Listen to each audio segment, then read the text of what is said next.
Hello, my name is Miguel, and today I'll be looking at the surround mix of Lark's Tongues in Aspic by King Crimson.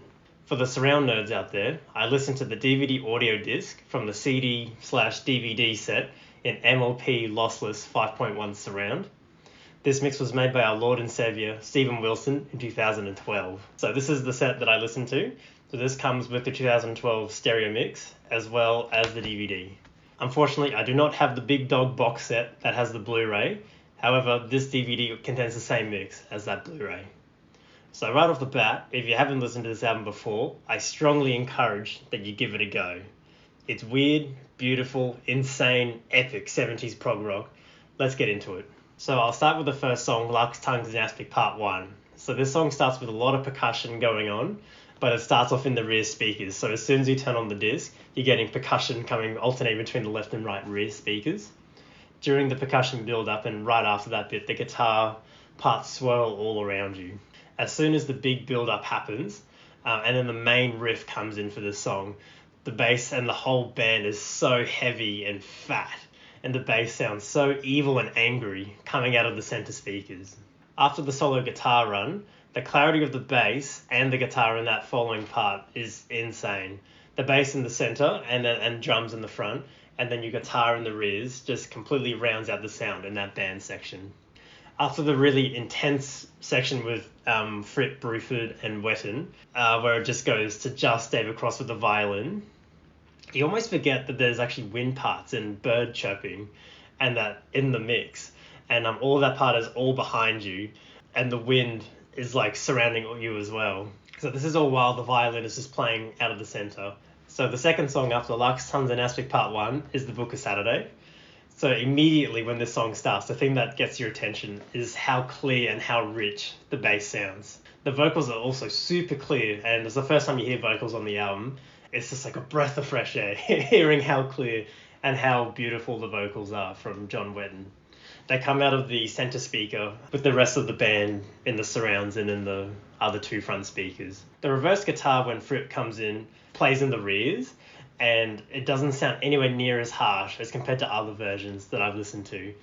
And this mix, to me, actually made me realize that there's actually more reverse guitar in the final verses. It's not just in the middle instrumental interludes in this song. And it plays in the left rear, while the violin is playing in the right, which I think is just like a perfect balance towards the end.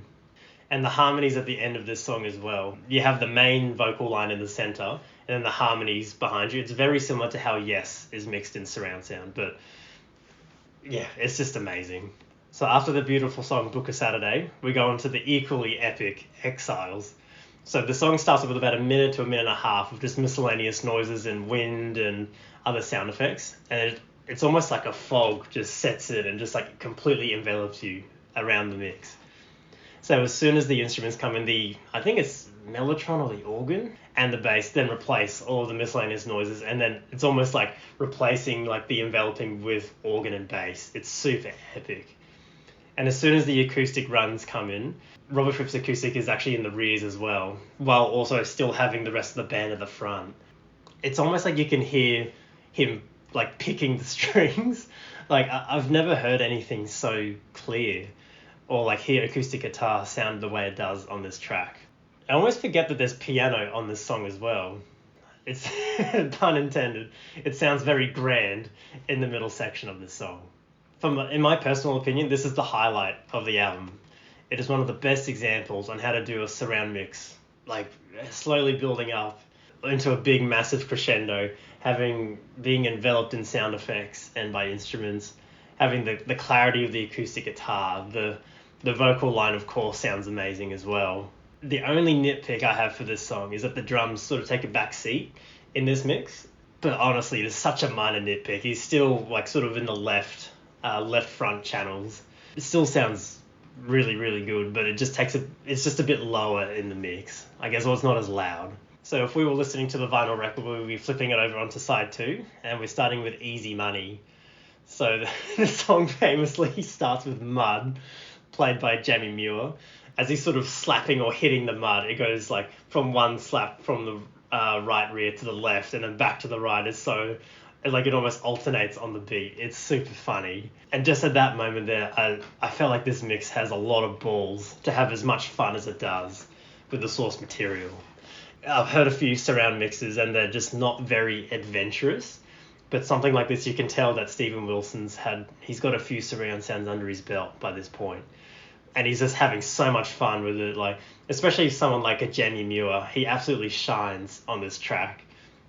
And this mix only further emphasizes like how much he brings to this iteration of King Crimson, and particularly Easy Money. The rest of the band plays such a good role from the center speakers with all of the miscellaneous percussion going on in the rears in this song. It just sounds so tight and so precise.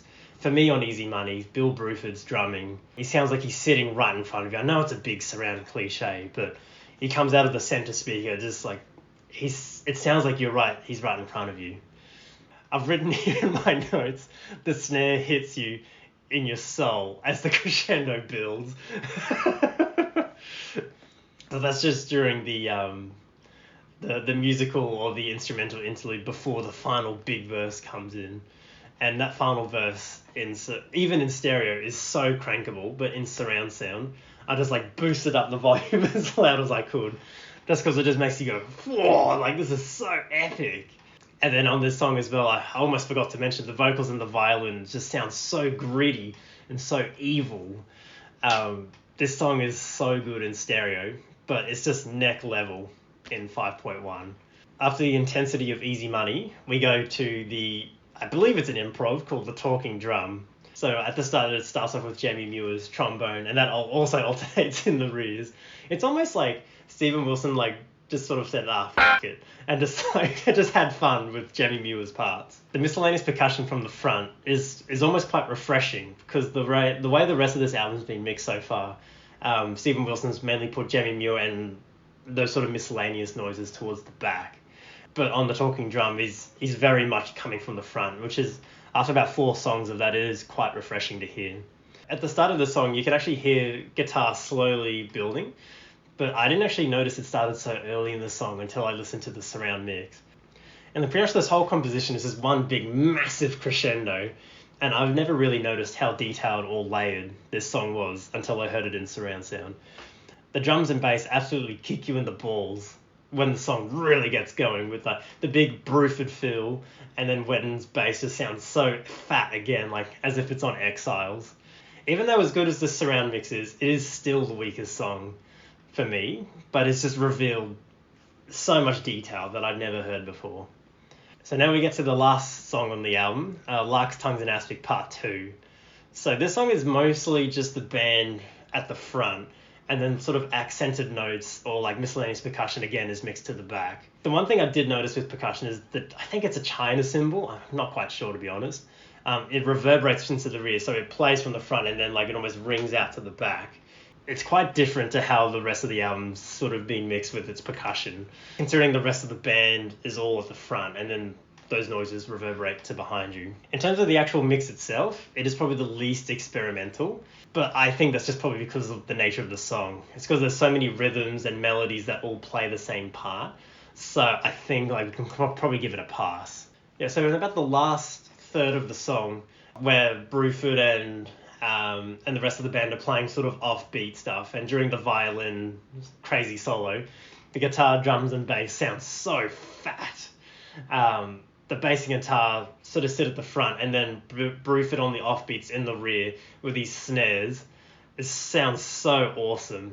Overall, the song still has very good instrument separation, but I think it's more of your standard surround mix where you only have very accented parts in the back. It's very different to how the rest of this album has been mixed. The ending chords and sort of the miscellaneous faffing around was also very spread out. It just made me want the rest of the song mixed in this way. So overall, this album slaps. The surround mix absolutely enhances it, if you haven't been able to tell from my glowing review of this album. The biggest moment on this album will definitely be the acoustic guitar and the bass at the start of Exiles.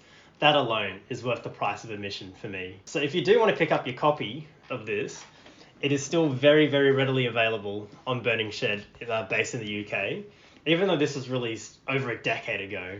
Surround mixes of this caliber are very hard to find, especially at a reasonable price. You just need to look on Discogs and have a look at some of the Jeff Total 5.1s, and it's ridiculous. But all of your King Crimson ones, they're all still very, very readily available. Also, I haven't really talked about the sound quality, but the DVD audio on this is crazy. I don't think I've heard a DVD audio sound this good. I've got a few Blu-rays, and I think they sound a little bit better, but for a DVD audio, I don't think anything even comes close. So that is the end of my review of Larks, Tons and Aspic in 5.1. I hope you've enjoyed listening to my ramblings about this album. Let me know what your opinions are down below, and I'll catch you next time.